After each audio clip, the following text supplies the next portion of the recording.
అందరికీ నమస్తే। తెలంగాణలో స్థానిక సంస్థల ఎన్నికలు నిర్వహించాల్సిందే। ఇప్పటికే ప్రభుత్వం అధికారం చేపట్టి కొత్తగా సంవత్సరాలు అయిపోతా ఉంది। కాంగ్రెస్ ప్రభుత్వం అధికారంలోకి వచ్చింది, సర్పంచులు లేరు, పరిపాలన చాలా ఇబ్బంది అవుతా ఉన్నది। ఎందుకంటే పంచాయతీ సెక్రటరీలే అక్కడ పరిపాలన అధికారులుగా మారిపోయారు। ఆ గ్రామానికి వాళ్ళు మాకు బిల్లులు వస్తలేవు, పైసలు వస్తలేవు, సొంత పైసలే ఖర్చు పెట్టుకుంటా ఉన్నాం, మా జీతాలకెళ్ళి ఖర్చు పెట్టాల్సి వస్తున్నది, చాలా ఖర్చు ఎక్కువైపోయింది, ట్రాక్టర్లో డీజిల్ పోయాలి, ఆడ పనికి పంపించాలి, వాళ్ళకు పనిముట్లు ఇవ్వాలి, ఇట్లా చిన్న చితిగా ఎవరిని అడగలేకపోతా ఉన్నాం। సర్పంచులు ఉంటే బిల్లులు వచ్చేటి, సర్పంచులు సొంత ఊరైన కాబట్టి అది కూడా ఒకసారి ఆలోచన చేయాలి। సొంత ఊరైన కాబట్టి సర్పంచ్ ఆయన్ని అడుగో ఈయన్ని అడుగో, అక్కడ తీసుకొచ్చో ఇక్కడ తీసుకొచ్చో రొటేషన్ చేసేటోడు। కానీ ఇలా పంచాయతీ సెక్రటరీ వేరే ఊరు నుంచి రావాలి, వేరే ఊరు నుంచి ఈడికొచ్చి ఈడ ఎవరు తెలియదు, శాలరీకి పని చేయాలి। సో శాలరీకి పనిచేస్తున్నటువంటి ఈ సందర్భంలో ఇబ్బందులు అయిపోతా ఉన్నాయి అని చెప్పి పంచాయతీ సెక్రటరీలు ఎక్కువగా కూడా మరి మాట్లాడుకుంటా ఉన్నారు। ప్రభుత్వం ఎన్నికలు నిర్వహించాలి, ఎన్నికలు నిర్వహించాలి, సెంట్రల్ గవర్నమెంట్ నుంచి రావాల్సినటువంటి ఫండ్ ఏదైతే ఉందో ఆ ఫండ్ కూడా ఆగిపోయింది, వస్తలేదు, చాలా ఇబ్బంది అయిపోయింది। సర్పంచులు ఉంటేనే ఆడికెళ్ళి పైసలు కూడా వస్తాయి, అది అందరికీ తెలిసినటువంటి విషయమే। మహా అయితే ఓ 6 నెలలు ఆగుతారు, సంవత్సరం ఆగుతారు, కానీ ఇప్పటికి సర్పంచులు లేక దాదాపుగా సంవత్సరం దాటిపోయినటువంటి పరిస్థితి।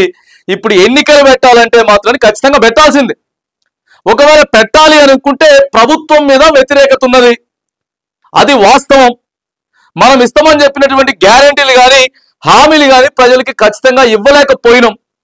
సో ఇప్పుడు ప్రజలు ఏం మాట్లాడుకుంటా ఉన్నారు, నాకు చక్కగా రైతు రుణమాఫీ కాలే, రైతు బంధు రాలే, మిగతా పథకాలు వస్తలేవు, ఇంకా ఇప్పటివరకు కొత్తగా రేషన్ కార్డు ఇస్తా అని చెప్పి ఇయ్యలేదు, కొత్తగా ఇందిరా మిల్లు ఇస్తా అని చెప్పి ఇయ్యలేదు, ఇట్లా అనేకమైనటువంటి విమర్శలు ఎదుర్కొంటున్న ప్రభుత్వానికి పెద్ద సవాల్గా మారింది ఎన్నికలు నిర్వహించాలంటే। ఎప్పటి నుంచి అని చెప్తున్నారు, ఇప్పుడు 2025లో ఉన్నాం, 2024 2024 చివరి అక్టోబర్ అని చెప్పారు। అక్టోబర్ పోయింది, నవంబర్ డిసెంబర్ పోయింది, తర్వాత ఏమన్నారు ఇక 2025 జనవరి అన్నారు, జనవరి పోయింది, జనవరి పోయిన తర్వాత ఇప్పుడు పిల్లలకి ఎగ్జామ్స్ ఉన్నాయి, ఎగ్జామ్స్ అయిపోవాలి, ఎగ్జామ్స్ అయిపోయిన తర్వాత సో పెడతాం మే అని చెప్పిండ్రు।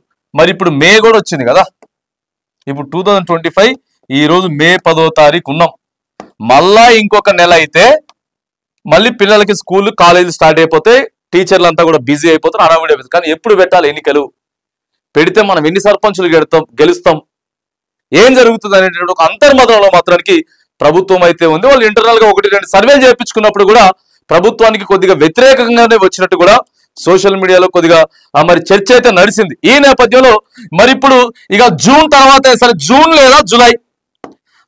లేదా జూలై మాత్రానికి ఖచ్చితంగా ఎన్నికలు మాత్రం నిర్వహించాల్సిందే। పంచాయతీ ఎన్నికలు తెలంగాణ రాష్ట్ర వ్యాప్తంగా ఖచ్చితంగా నిర్వహించాల్సిందే। కానీ ప్రభుత్వం మాత్రానికి ఎన్నికలు నిర్వహించాలంటే చాలా పరేషాన్లో ఉన్నది, ఆలోచనలో ఉన్నది। కనీసం ఈ 2 నెలల వరకు అయినా సరే, ఈ 2 నెలల్లో అంటే అటు ఇటుగా జూలై సెకండ్ వీక్ కల్లా రేషన్ కార్డులు, ఆ తర్వాత ఇందిరమ్మ ఇండ్లు ఇప్పటికే కొంతమంది పేర్లు సెలెక్ట్ చేశారు। ఇలా కొంతమందికి 1,00,000 రూపాయలు లేకపోతే 2 లక్షల రూపాయలు ఇచ్చిన, కొంతమందికి రేషన్ కార్డులు ఇచ్చిన, ఈ లోపు మనం సన్నబియ్యాన్ని ప్రమోట్ చేసుకుంటా ఉన్నాం। ఈ లోపు అవసరమైతే జూన్ చివరి వరకు లేకపోతే జూలై ఫస్ట్ వీక్ వరకు రైతు భరోసా ఈసారి పూర్తిగా ఇచ్చి ఎన్నికల్లోకి పోదాం అనేటటువంటి ఆలోచనలు అయితే మరి ప్రభుత్వం ఉన్నట్లయితే సో కొంత కనబడతా ఉన్నది। మరి చూడాలి ప్లస్ ని ఎట్లా మైనస్ ని ఎట్లా ప్లస్ చేసుకుంటారు, స్థానిక సంస్థలు మరి నిర్వహిస్తారు। ఇప్పుడు ప్రభుత్వానికి మాత్రం కొంత ధైర్యం అయితే సరిపోవట్లేదు, ఆలోచనలు అయితే ఉన్నారు, కానీ ఖచ్చితంగా నిర్వహించాలి। అక్కడ పంచాయతీ సెక్రటరీలు కానీ లేకపోతే అక్కడ కేంద్ర ప్రభుత్వం కానీ సో వీళ్ళెవరు కూడా మరి ఖచ్చితంగా నిర్వహించాల్సిందే। సర్పంచులు ఉండాలి, సర్పంచ్ లేకపోతే గ్రామ పంచాయతీకి ప్రథమ పౌరుడు సర్పంచ్, లేక ఎన్ని రోజులు అయిపోతుంది, నిర్వహించాల్సిందే। ఇది ప్రభుత్వానికి మాత్రానికి పెద్ద సవాల్గా మారింది।